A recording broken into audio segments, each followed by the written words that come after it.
الحمد لله حمدا يوافي نعمه ويكافئ مزيده. الحمد لله الذي هدانا لهذا وما كنا لنهتدي لولا أن هدانا الله. اللهم أنت أحق من ذكر وأحق من عبد وأنصر من ابتغي وأرأف من ملك وأجود من سئل وأوسع من أعطى. أنت الملك لا شريك لك والفرد لا ند لك. كل شيء هالك إلا وجهك، لن تطاع إلا بإذنك ولن تعصى إلا بعلمك. تطاع فتشكر وتعصى فتغفر.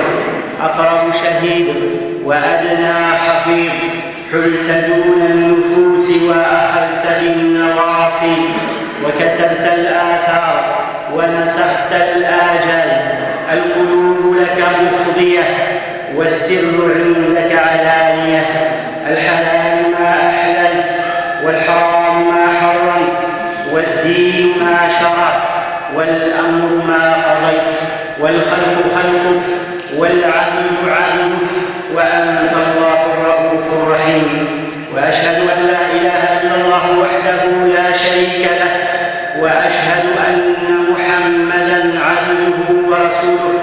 أدى الأمانة وبلغ الرسالة ونصح الأمة وكشف الله به الغمة، وجاهد في الله حق جهاده حتى أتاه اليقين.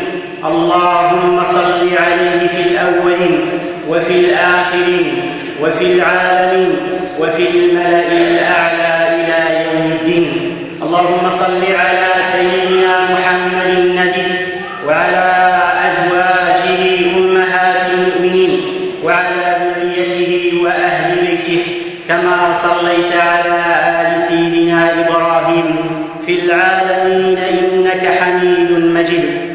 أما بعد، أيها الأحباب، أوصيكم ونفسي بتقوى الله عز وجل. عن أنس بن مالك رضي الله عنه أن المسلمين بينما هم في صلاة الفجر يوم الاثنين وأبو بكر رضي الله عنه يصلي بهم، لم يفجأهم إلا رسول الله صلى الله عليه وسلم قد كشف ستر حجرة عائشة رضي الله عنها، فنظر إليهم صلى الله عليه وسلم وهم في صفوف الصلاة، ثم تبسم فضحك صلى الله عليه وسلم، وظنوا أن رسول الله صلى الله عليه وسلم يريد أن يخرج، حتى كادوا أن يفتتنوا في صلاتهم، فأشار رسول الله صلى الله عليه وسلم بيده أن أتموا صلاتكم، ثم دخل الحجرة وأرخى الستر بينه وبينهم. فآخر ما رأيت رسول الله صلى الله عليه وسلم في ذلك اليوم. وجاء في الحديث الشريف عن ابن عمر رضي الله عنهما عن النبي صلى الله عليه وسلم قال: أفضل الصلوات عند الله عز وجل صلاة الصبح يوم الجمعة في جماعة. صلاة الصبح يوم الجمعة في جماعة. وعن عثمان بن عفان رضي الله عنه قال: سمعت رسول الله صلى الله عليه وسلم يقول: من صلى العشاء في جماعة فكأنما قام نصف الليل، ومن صلى الصبح في جماعة فكأنما صلى الليل كله. أنس بن مالك رضي الله عنه nous rapporte le dernier moment où son regard s'est posé sur la personne noble de notre bien-aimé prophète sallallahu alayhi wa sallam. Il dit: c'était durant la prière du matin, la prière de l'aube, la prière de l'Fajr, le jour du lundi, le jour où le prophète sallallahu alayhi wa sallam est mort, sallallahu alayhi wa sallam, le prophète était très malade et il s'est retranché dans l'appartement de Aïcha radiyallahu anha et il avait une douleur à la tête immense, terrible, sallallahu alayhi wa sallam, car il souffrait comme souffraient plusieurs personnes, sallallahu alayhi wa sallam. Mais à un moment donné, lorsque c'était la prière de l'Fajr et que l'imam c'était Abu Bakr Siddiq et que les croyants, les musulmans étaient alignés en rang serré et droit derrière un imam qui est le meilleur d'entre eux et qu'ils étaient en train de réciter la prière, le Coran Karim, et le prophète sallallahu alayhi wa sallam sort avec autour de sa tête un tissu qui serrait la tête parce qu'il avait des douleurs. Le prophète sallallahu alayhi wa sallam a retiré le rideau qu'il y avait entre la chambre de Aïcha et la mosquée où priaient les croyants. Puis il a contemplé cette scène où il a vu ses compagnons qui étaient unifiés derrière un imam en train de prier la meilleure prière qui est la prière de l'aube, Salat al-Fajr. Et là, le prophète sallallahu alayhi wa sallam, malgré la douleur, malgré la difficulté, malgré la maladie, il s'est mis à sourire. Il s'est mis à sourire jusqu'à ce que les compagnons ont ressenti la présence du prophète sallallahu alayhi wa sallam et ils ont pensé que le prophète sallallahu alayhi wa sallam allait sortir et les rejoindre jusqu'à ce qu'ils ont failli sortir de la prière, comme le dit Anas radiyallahu anhu. Et le prophète sallallahu alayhi wa sallam leur a fait un geste: restez, continuez votre prière. Puis il a refermé le rideau et il est retourné dans la chambre de Aïcha radiyallahu anha. Anas ibn Malik radiyallahu anhu, il dit: c'est le dernier regard que j'ai eu sur le prophète sallallahu alayhi wa sallam. Le prophète sallallahu alayhi wa sallam était heureux, même s'il savait que c'est ses derniers instants au milieu des croyants et de ses compagnons et de sa communauté. Il était souriant et heureux parce qu'il a laissé sa communauté en train de préserver la meilleure des prières, qui est la prière de l'aube, la prière de l'Fajr en groupe dans la mosquée. Et Ibn Umar rapporte que le prophète sallallahu alayhi wa sallam, il dit que la meilleure des prières, c'est la prière de l'aube du jour du vendredi effectuée à la mosquée en groupe. Et d'après Uthman ibn Affan radiyallahu anhu, il dit: j'ai entendu le prophète sallallahu alayhi wa sallam dire: celui qui effectue la prière du soir en groupe à la mosquée, c'est comme s'il avait prié la moitié de la nuit.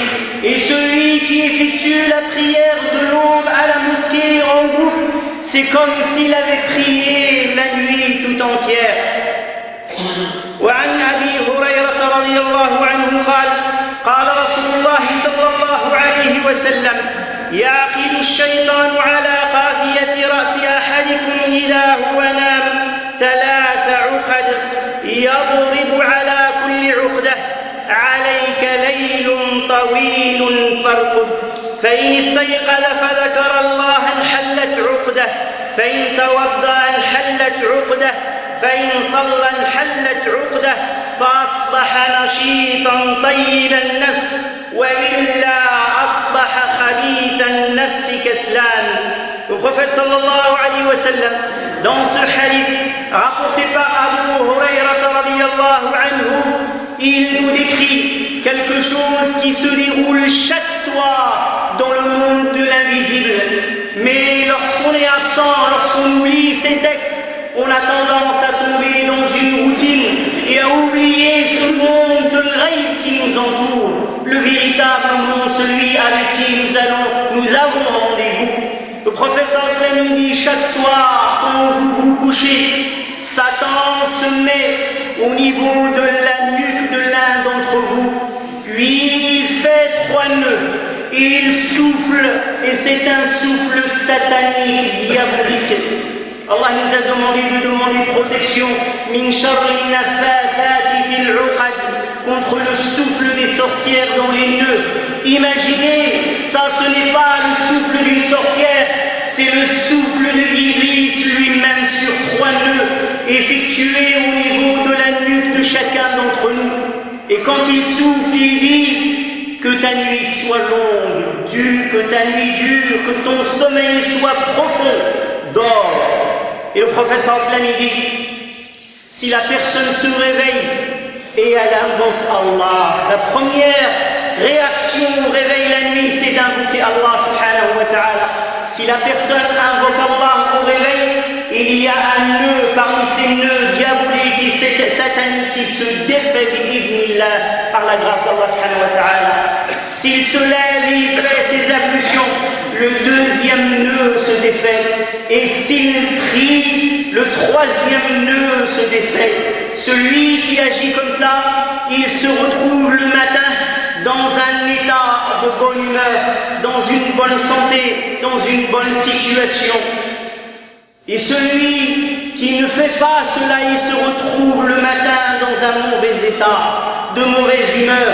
Ils disent qu'il s'est levé du pied gauche. Nous on dit qu'il s'est levé avec les trois nœuds et qu'il n'a pas invoqué Dieu subhanahu wa ta'ala. Ayyuha al-ahbab, min tawfiqillahi ta'ala lil'abd wa hidayatihi lahu محافظته على فرائضه وكلما كان أداء الفريضة شاقا وحافظ العبد على أدائها في وقتها كان ذلك دليلا على توفيق الله تعالى له وهدايته لما ينفعه وإعانته على أخذ الدين بقوة والحزم مع النفس في إتيان الطاعات.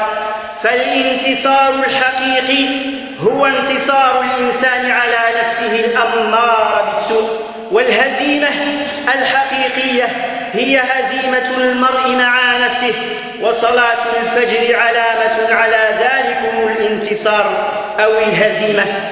فمن قطع نومه في الفجر ودحر هوى النفس وهب فزعا يلبي النداء صدق بفعله قول المؤذن الصلاة خير من النوم. حتى أعداء الدين يعرفون قدر هذه الصلاة. فهذا يهودي من المستوطنين يقول لأحد المسلمين في فلسطين: إنكم لن تستطيعوا إرجاع المسجد الأقصى حتى تصلون الفجر في المسجد كما تصلون الجمعة، حتى تزدحموا في صلاة الفجر كما تزدحمون في صلاة الجمعة. Le fait de préserver les actes obligatoires en islam, et notamment et particulièrement la prière du matin à la mosquée en groupe, est un signe de la facilité divine, est un signe et un don qui nécessite une reconnaissance et une gratitude envers Allah subhanahu wa ta'ala, parce que ce n'est pas par notre force, c'est pas par notre force et notre décision et volonté seulement, c'est tawfiq Allah subhanahu wa ta'ala, c'est un don qui nécessite la gratitude. Lorsque vous voyez une croyante et un croyant qui préserve en priorité les actes obligatoires, sachez que Dieu lui a ouvert une porte dans le cheminement vers Dieu, que Dieu lui a ouvert une porte de la construction de sa personnalité pour être utile à lui-même et à sa communauté. Et la véritable victoire, et le véritable combat, c'est le combat et la victoire sur soi. Et la victoire et la véritable défaite, c'est la défaite sur soi. Et notre communauté ne gagnera, ne réussira, n'aura la victoire que lorsque nous aurons individuellement et collectivement la victoire sur notre ego. Si on a perdu ce jihad, on a perdu tous les autres jihads. Si on a perdu ce combat, tous les autres combats sont perdus d'avance. Parce que comment sacrifier son temps, son argent, sa science, de sa personne pour cette communauté, si on n'est même pas capable de faire un effort et un sacrifice sur son sommeil, sur sa personne au quotidien. Même nos ennemis sont conscients que notre force, elle réside dans notre relation avec Dieu subhanahu wa ta'ala.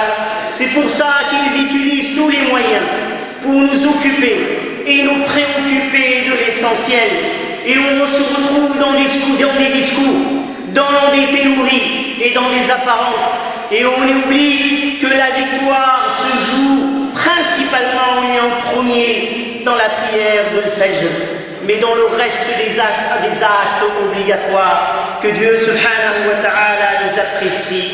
Un colon parmi les colons juifs s'est adressé à un musulman lors d'un combat et il lui a dit: vous les musulmans, on ne vous craindra et vous ne pourrez reprendre et libérer la mosquée Al-Aqsa que le jour où vous serez aussi nombreux dans la prière de l'Fajr que lorsque vous êtes dans le Jumu'ah. Observez les prières de Jumu'ah, alhamdulillah. Dans la plupart des mosquées, on ne trouve pas sa place. Mais dans les prières du matin, les mosquées sont pratiquement vides. Elles sont vides de ceux qui devraient les remplir. Mais alhamdulillah, elles sont remplies d'anges, puisqu'il y a un nombre incroyable d'anges qui sont témoins de cette prière, comme on va le voir dans les hadiths du prophète alayhi salatu wa salam. Ayyuha al-ahbab, rawa Muslim عن جندب بن عبد الله رضي الله عنه قال: قال رسول الله صلى الله عليه وسلم: من صلى الصبح فهو في ذمة الله فلا يطلبنكم الله في ذمته بشيء فيدركه فيكبه في نار جهنم. أي من صلى الفجر في جماعة فهو في ذمة الله، أي في عهده أو أمانه أو ضمانه، فلا تتعرض له بالأذى. ومن عاش يومه في ذمة الله تعالى هل يخاف من شيء أو يحزن على فوات شيء؟ ولو أن المسلمين كلهم أو جلهم حافظوا على الفجر في المساجد هل يقدر العدو منهم على شيء وهم في ذمة الله تعالى؟ ويوم أن كان الصحابة رضي الله عنهم في ذمة الله تعالى بمحافظتهم على الفجر ما وقف لهم عدو ولا هزم لهم جيش ولا سقطت لهم راية ولا استعصى عليهم حصن ولا خافوا أحدا من البشر، فهم في ذمة الله تعالى حتى عمت فتوحهم مشارق الأرض ومغاربها. Les derniers de cette communauté ne changeront qu'avec les moyens qui ont permis aux premiers de changer. Alors, quel est le secret des premiers? Quel est le secret de nos pieux prédécesseurs parmi les compagnons et tabi'in? Muslim, rahimahullah, l'imam Muslim rapporte d'après Jundub ibn Abdillah radiyallahu anhu que le prophète sallallahu alayhi wa sallam a dit: celui qui a accompli la prière de l'aube, c'est-à-dire à la mosquée en groupe et sous la protection d'Allah, veillez à ce que Allah n'engage pas des poursuites contre vous au sujet de ce pacte, car s'il le faisait, vous ne lui échapperiez pas et vous serez projetés dans le feu de la Jahannam, de l'enfer. Dans ce hadith, c'est une mise en garde, mais c'est aussi une belle annonce. Le prophète sallallahu dit: celui qui a accompli la prière de l'Fajr en groupe dans la mosquée, cette personne est sous la protection d'Allah durant toute sa journée. Il est protégé par Allah. Il a une garantie de protection par Allah. Celui qui est sous la protection d'Allah, est-ce qu'il craindra quelqu'un? Est-ce que quelque chose lui manquera? Est-ce qu'il peut se soucier de quelque chose ce jour-là? Et il y a une mise en garde contre toute personne qui porterait atteinte à une personne qui a prié le Fajr en groupe dans la mosquée parce qu'elle est sous la protection de Dieu. Allah subhanahu wa ta'ala dit: celui qui porte, le prophète sallallahu dit: celui qui porte atteinte à cette personne qui est en sécurité, qui est sous la protection divine, Allah le projettera en enfer. Et les compagnons radiyallahu anhum prenaient soin de ne pas manquer cette prière. Et si on pouvait voir la mosquée du prophète sallallahu alayhi wa sallam, à l'époque du prophète sallallahu alayhi wa sallam, on verrait que la mosquée est bondée de croyants à la prière de l'Fajr. C'est pour ça que Dieu, subhanahu wa ta'ala, leur a octroyé l'étendard de la fierté, de la suprématie, de la victoire, de la connaissance, de la crainte, et il a fait que toutes choses les craignent, et il leur a ouvert toutes les portes, et ils ont pu, par la grâce d'Allah, changer le cours de l'histoire, et toutes les batailles qu'ils ont accomplies ont été remportées parce qu'ils ont remporté la première bataille sur leur ego.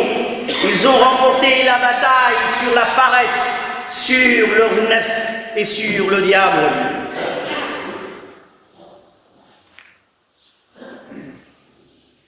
أقول قولي هذا وأستغفر الله لي ولكم فاستغفروه إنه هو الغفور.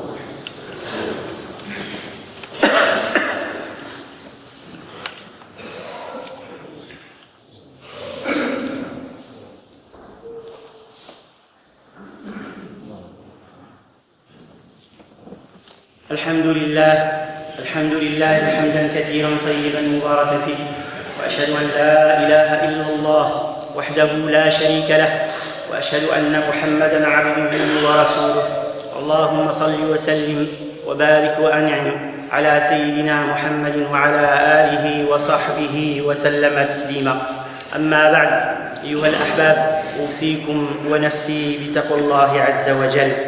ودليل محافظتهم على صلاة الفجر أنها فاتتهم ذات مرة في غزوة الحديبية وهم في سفر طويل مرهق، ورسول الله صلى الله عليه وسلم معهم، وكانوا قد عزموا على الاستيقاظ، لكن النوم غلبهم من شدة التعب وطول السفر، ومع ذلك أحسوا بالذنب وشعروا بالمسؤولية، يتهامسون بينهم بفداحة ما فاتهم، ويتساءلون عن كفارته، وما ذاك إلا لأنهم يعرفون عظمة صلاة الفجر ومنزلتها عند الله تعالى، وعظم جرم التخلف عنها أو تأخيرها عن وقتها. والنبي صلى الله عليه وسلم يربيهم على ذلك، كما روى جبير بن مطعم رضي الله عنه أن رسول الله صلى الله عليه وسلم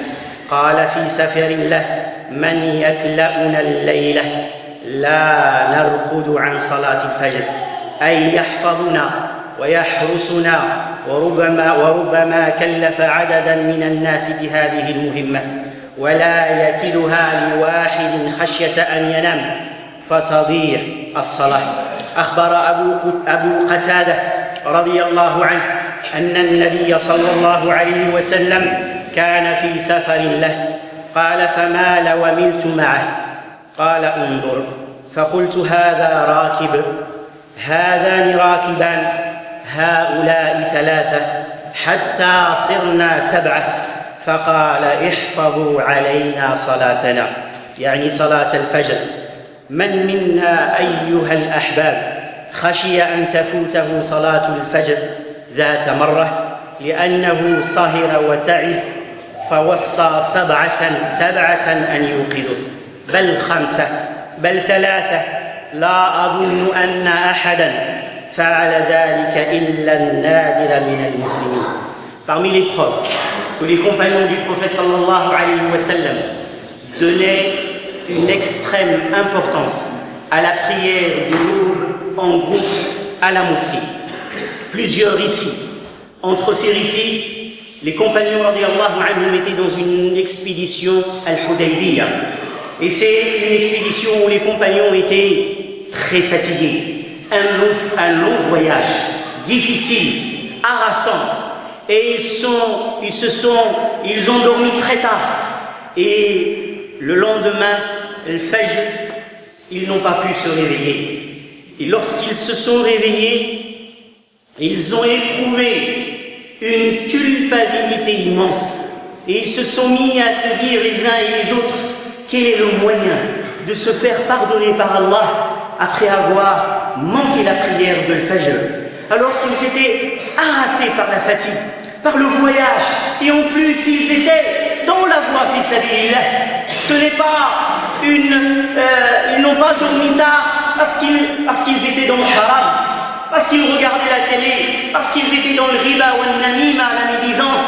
Non, ils étaient fi sabilillah, fatigués sur la voie d'Allah subhanahu wa ta'ala. Et on rapporte que le prophète sallallahu alayhi wa sallam, lors des batailles et des expéditions, il chargeait 1, 2 personnes, voire 3, jusqu'à 7 personnes qui se chargent de surveiller les musulmans pour qu'ils puissent se réveiller pour la prière de l'Fajr. Le prophète sallallahu alayhi wa sallam charge jusqu'à 7 personnes pour s'occuper de la prière de l'Fajr. Qui d'entre nous a chargé 7 personnes pour le réveiller? 4, 3, 2, même 1 personne? Certes, on met plusieurs réveils dans nos portables. 5h, 5h15, 5h30, 5h45, 6h, 6h15, 6h45, 7h, 6h30, et ainsi de suite. Chaque fois qu'il sonne, on l'éteint. Illa man rahimallah. Illa man rahimallah. Et le prophète sallallahu alayhi wa sallam disait à ses compagnons: Ihfadhu alayna salatana. Préservez-nous notre prière, qu'on ne reste pas endormi. يقول الله عز وجل: أقم الصلاة لدلوك الشمس إلى غسق الليل وقرآن الفجر إن قرآن الفجر كان مشهودا. وعن أبي هريرة رضي الله عنه عن النبي صلى الله عليه وسلم قال: فضل صلاة الجميع على صلاة الواحد 25 درجة وتجتمع ملائكة الليل وملائكة النهار في صلاة الصبح. يقول أبو هريرة: اقرأوا إن شئتم وقرآن الفجر إن قرآن الفجر كان مشهودا. أيها الأحباب، يهب الطالب من فراشه فزعا يخشى فوت الامتحان، ويقطع الموظف لذة نومه ليكون على كرسيه في موعده في عمله فلا يخاصم ويساءل. وإذا كان الواحد منا يستقبل في صباحه الباكر سفرا بالطائرة أو ينتظر موعدا في المستشفى أو مقابلة مع ذي جاه في حاجة، فإنه لا يستغرق في نومه ويفزع المرة بعد المرة، يرقب الوقت، وربما جفاه النوم فتجهز لما يريد قبل الفجر.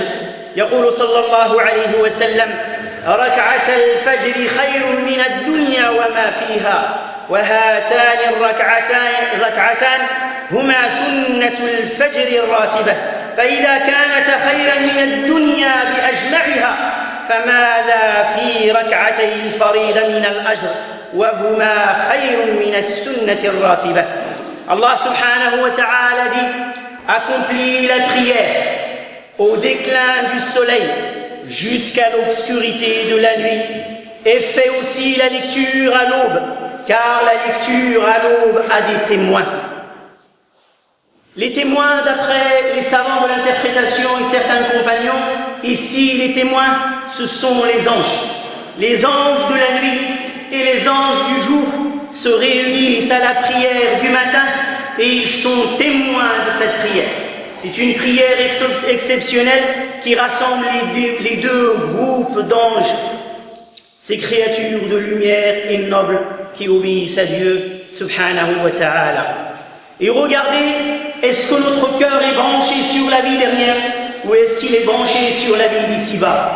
Lorsqu'on s'endort et on sait qu'on a un rendez-vous le lendemain pour le travail, un rendez-vous pour notre santé à l'hôpital, un rendez-vous pour acheter quelque chose, un rendez-vous avec quelqu'un d'important, pour quoi que ce soit, comment est notre sommeil durant cette nuit?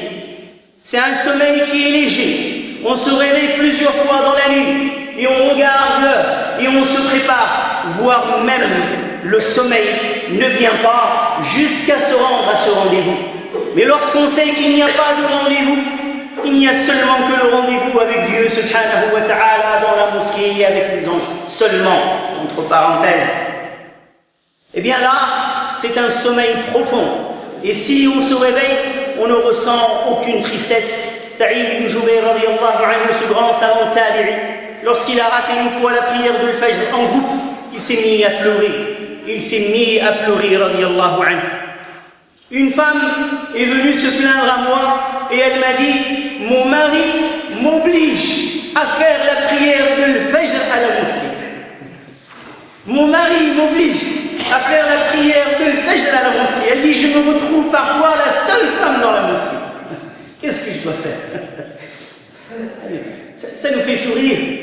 Il y a des gens, par manque de connaissances et de science, mais parfois la connaissance, la personne, elle a plus de science, mais elle perd cette crainte. Et les personnes par manque de science sont dans une application littérale. Tu vas prier, il dit, tu passes devant moi et tu vas faire la prière de Fajr à la mosquée en groupe, alors qu'elle est toute seule. Que dire de certaines épouses ou de certains époux qui, lorsque l'un ou l'autre se réveille pour le Fajr, se met à crier, tu me déranges, tu fais du bruit. Combien de couples se plaignent de cela? Et si le mari fait la prière à la mosquée, il est obligé de sortir comme un voleur, et de se lever comme un voleur, et de s'habiller comme un voleur, et de faire ses ablutions comme un voleur, pour que madame ne soit pas dérangée dans son sommeil satanique et diabolique si elle est en état de prière et elle ne se lève pas. Et ça peut être appliqué également pour cette sœur pieuse qui se lève en cachette, comme si elle était en train de commettre un crime, pour faire ses ablutions en discrétion, en ouvrant et en fermant la porte avec discrétion, et en s'habillant et en récitant avec discrétion la prière de l'Fajr, pour ne pas réveiller monsieur qui est plongé dans un sommeil diabolique profond. Et pour connaître et savoir quelle est la mise en garde qui nous attend pour toute personne qui néglige cette prière obligatoire, le prophète sallallahu alayhi wa sallam, durant son voyage céleste, il a vu une scène, il a vu une personne qui prend une pierre et qui vient fracasser le crâne d'une autre personne, jusqu'à ce que cette pierre s'effrite en morceaux et que le crâne de cette personne se réduit et pulvérisé en morceaux. Puis cette personne va récupérer cette pierre qui est reconstituée par la force et la puissance d'Allah, et quand elle revient vers ce crâne, il est à nouveau reconstitué et il lui fracasse le crâne une deuxième fois. Quand le prophète sallallahu alayhi wa sallam a demandé qui est cette personne et quel est ce châtiment, est-ce que c'est une personne qui était en train de vendre et de boire de l'alcool, de pratiquer l'adultère, de pratiquer le riba, de pratiquer le namima et le riba, de faire ceci ou cela? Eh bien l'archange Jibril, il lui dit, c'est une personne qui ne veut pas se réveiller pour la prière et notamment la prière de l'Fajr. Alors que nous, lorsqu'on a une migraine, on fait tout pour l'atténuer. Les médicaments, aller voir les spécialistes, et on souffre et on ne parle que de ça. Alors qu'ici, c'est pas une migraine, c'est la tête qui est fracassée, et encore, jusqu'à ce que Dieu le veuille. Et je termine par ce récit véridique dans une mosquée, parmi les mosquées d'un pays musulman, dans la montagne. Je dis dans la montagne et la campagne parce que dans certaines régions, il n'y a même pas d'électricité. Et dans ces endroits-là, on sait quelle est la signification de Bashir al-Masha'ina fi al-Nouri Tam yawm al-Qiyamah, annonce à ceux qui marchent dans l'obscurité en direction des prières par une lumière éclatante le jour de la résurrection. Dans certains endroits, vous ne voyez même pas votre main, tellement la nuit est obscure. Eh bien, il y a une mosquée, quelqu'un était de passage dans cette montagne, et il a vu à la porte de la mosquée une corde. Et cette corde sort de la mosquée et plonge dans la montagne, et continue. Et quand il a demandé aux gens, qu'est-ce que c'est que cette corde qui est attachée à la porte de la mosquée, il a dit, pars et suis cette corde. Pars et suis cette corde. Lorsqu'il a suivi cette corde dans les chemins de la montagne, il est arrivé à une petite maison. Quand il a frappé, cette corde est attachée à la maison, à l'entrée de la maison. Quand il a frappé, un homme est sorti et cet homme est aveugle. Et quand il a dit, que signifie cette corde? il lui a dit « Elle m'aide à m'orienter pour aller aux prières, et notamment la prière de l'Isha et la prière de l'Fajr. » Dans mon quartier, j'ai été témoin de cette scène. On a un groupe de frères. C'est un frère qui est aveugle physiquement, mais il voit plus que moi par son cœur. Il ne rate pas la prière de l'Fajr à la mosquée. Et on le voit s'orienter dans les rues jusqu'à arriver à la mosquée de l'Fajr pour faire la prière de l'Fajr. Et des fois, il reçoit des frères invités chez lui qui viennent d'autres quartiers qui eux aussi sont aveugles physiquement. Et c'est lui qui les guide. J'ai vu cette scène, c'est lui qui les prend parce qu'ils ne connaissent pas le quartier. C'est lui qui les guide pour l'amener à la mosquée. Devant cette scène, quelqu'un de la mosquée m'a dit une vérité. Il m'a dit, Wallah, c'est pas eux qui sont aveugles. C'est pas eux qui sont aveugles. أقول قولي هذا وأستغفر الله لي ولكم فاستغفروه إنه هو الغفور الرحيم. اللهم اهدنا فيمن هديت وتولنا فيمن توليت وبارك لنا فيما رزقت وأعطيت.